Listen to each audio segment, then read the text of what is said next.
Hello YouTubers, this is the Noobifier and welcome to a video that's a very long time in the making.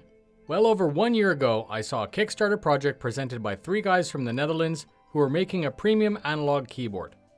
I needed to do a little bit of research, but I immediately saw this product as the next evolution of the keyboard. This is a lot of topic, so I'm going to break it down into this overview and function video, and then in the very near future, a video tutorial which explains specific setup ideas for Star Citizen. Let's begin with what makes the WOOTING 1 different from any other mechanical keyboard. This FlareTech Prism switch has been designed to sense the full range of travel as the key is pressed. Unlike a normal on-off switch, each FlareTech key behaves more like a joystick. The WOOTING is currently the only keyboard where all keys can be mapped analog. The Kickstarter goal was satisfied with over 400% and the design began. Throughout its development, the regular updates and live streams were a fantastic look at the process. Even though the PC Master Race almost exclusively relies on a keyboard as its main input device, it was never designed to be used this way. The keyboard is actually a very bad game controller. The PC gaming community has effectively adapted and stuck with a device that was obviously intended for typing. So rather than making another joystick, WOOTING took the approach of improving the one piece of hardware that everyone has on their desk. The trouble with branching off into a well-established market like this is a David and Goliath situation. Whatever the final product would be, it would need to compete with some of the best names in the business. In a saturated market like keyboards, you need to be better than the others to stand out. My WOOTING 1 arrived in a plain outer shipping box, protecting the product's packaging. An understated and premium unboxing experience which fully protected the keyboard from any abuse it would see during shipping. You're first greeted to a clear protective dust cover, which will also let you install an entire set of keycaps at once. With that removed, you have a standard 10 keyless layout, flat black on black keyboard with the WOOTING logo on 2 keys and on the leading edge. It has a medium mass and feels very solid, requiring significant force to flex. I used my K65 as a reference, which has an aluminum top plate. The WOOTING 1 resists flex about the same, making no strange noises when stressed. Flipping the keyboard over, you have 2 adjustable rubberized feet, 2 fixed rubber pads, cable management options, and a micro USB port. There's no included wrist rest, which to me is a missed opportunity. I've gotten very used to it on the Corsair K65 that I normally use, so I might go look on Massdrop or Amazon for some solution. In the box you get the regular paperwork, a very nice postcard, a braided gold-plated micro USB cable, a removal tool, and what was called a first aid kit. As I mentioned, the keys are FlareTech Prism, which are the analog core of the WOOTING 1. The key stem is compatible with Cherry, and they also use the very familiar Cherry color scheme to identify your key switch options. Red is a lightweight, linear progressive keystroke. Blue has a clicky tactile bump as you press down, and black is planned in the very near future, which will have a very strong linear travel. The switches are replaceable and hot-swappable. I don't mean that the keycaps are hot-swappable. I mean the entire switch can be replaced on the fly. Using the included tool, you can remove the keycap and then flip it over, and then remove the individual switches without unplugging the keyboard and without interfering with its operation.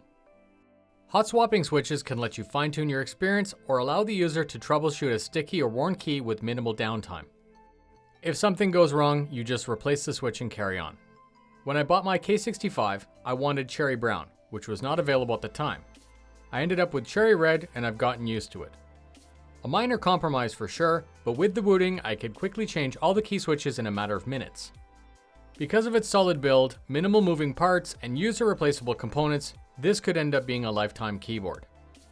The WOOTING is currently available shipped with a choice of red switches installed, or as a premium kit with a second complete set of blues included.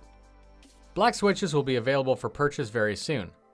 The keyboard ships with 4 red and 4 blue spare switches. The top plate is removable with a screwdriver and can easily be customized with paint, Plasti-Dip, vinyl wrap, or whatever you want that's more exotic. By default, it lights up with a rainbow, and I was actually very surprised because it outperformed the intensity that I could get out of my Rgb K65.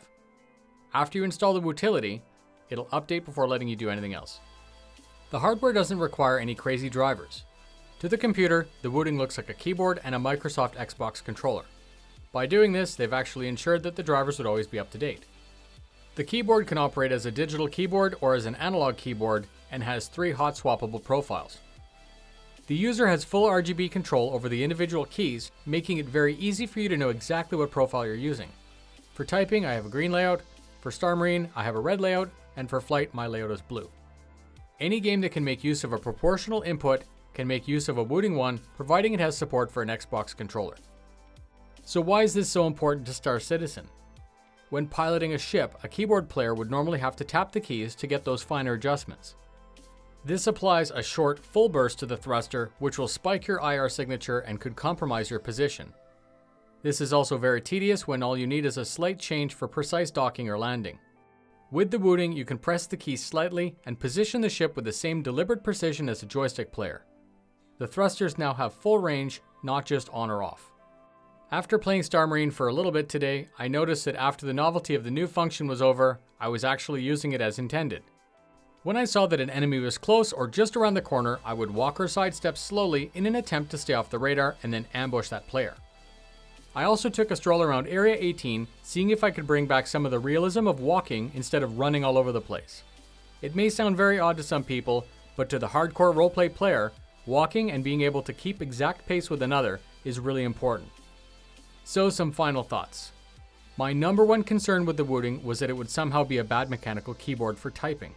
That it would frustrate me after having used my beloved Corsair K65 for so many years.